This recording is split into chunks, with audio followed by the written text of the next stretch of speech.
હવામાન નિષ્ણાંત અંબાલાલ પટેલની મોટી આગાહી।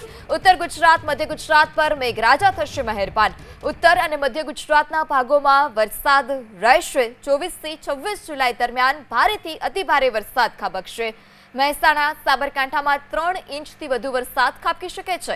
અરવલ્લીના ભાગોમાં 3 ઇંચથી વધુ વરસાદ ખાબકી શકે છે। અમદાવાદ, વડોદરાના ભાગોમાં વરસાદની શક્યતા। વડોદરા, આણંદના મોટાભાગના ભાગોમાં ભારે વરસાદની શક્યતા છે, જ્યારે વડોદરા આસપાસના ભાગોમાં 4 ઇંચથી વધુ વરસાદ રહેશે।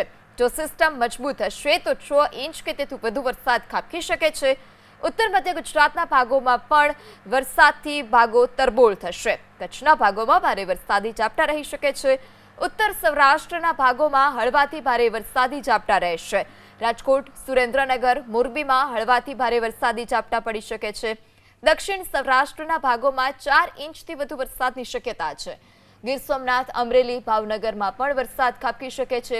દ્વારકા, પોરબંદર, જામનગરમાં 2-3 દિવસમાં 4 ઇંચ સુધીનો વરસાદ ખાબકી શકે છે।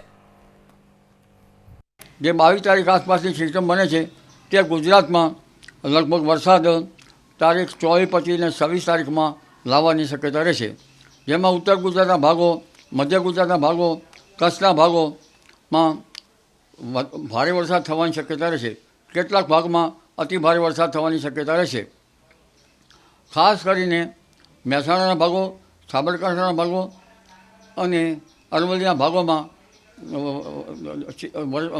એક્યુમ્યુલેટેડ વરસાદ 4 ઇંચ કે તેથી વધુ થઈ શકે। કચ્છના ભાગોમાં પણ ભારે વરસાદ થવાની શક્યતા રહેશે। આ ઉપરાંત મધ્ય ગુજરાતના ભાગોમાં, વડોદરાના ભાગો, આણંદના ભાગોમાં પણ ભારે વરસાદ થવાની શક્યતા રહેશે। તદ ભાગોમાં પણ લગભગ 4 ઇંચ કે તેથી વધુ વરસાદની ધારણા રહે। અને લગભગ અમદાવાદના ભાગોમાં પણ ભારે વરસાદ પડી શકે। કચ્છના ભાગોમાં પણ ભારે વરસાદની શક્યતા રહે।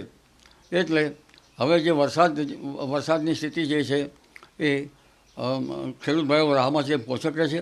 20મી જુલાઈ પછીના વરસાદી પાણી કૃષિ પાકો માટે સારું ગણાય છે। આ ઉપરાંત પશ્ચિમ સૌરાષ્ટ્રના ભાગોમાં જ્યાં વરસાદ બરાબર થયો નથી તેવા દ્વારકાના ભાગોમાં, પોરબંદરના ભાગોમાં અને જામનગરના ભાગોમાં એક્યુમ્યુલેટેડ વરસાદ લગભગ 4 ઇંચ જેવો થઈ શકે। એટલે તે ભાગોમાં પણ સારો વરસાદ થવાની શક્યતા રહે। આ ઉપરાંત દક્ષિણ સૌરાષ્ટ્રના ભાગો, ગીર સોમનાથના ભાગો, અમરેલીના ભાગો, ભાવનગરના ભાગોમાં પણ વરસાદ થવાની શક્યતા રહેશે। તે ભાગોમાં પણ હાલની સ્થિતિ જોતાં 3 થી 4 ઇંચ વરસાદ થઈ શકે। જો કે સિસ્ટમ મજબૂત હોય તો વધુ વરસાદ પણ થઈ શકે। પણ ઉલ્લેખનીય છે કે દક્ષિણ ગુજરાતના ભાગોમાં સામાન્ય રીતે મહત્તમ વરસાદ એક્યુમ્યુલેટેડ 8 ઇંચ કે તેથી વધુ વરસાદ થવાની શક્યતા રહેતાં નાની નદીઓમાં પૂરની સ્થિતિ રહી શકે।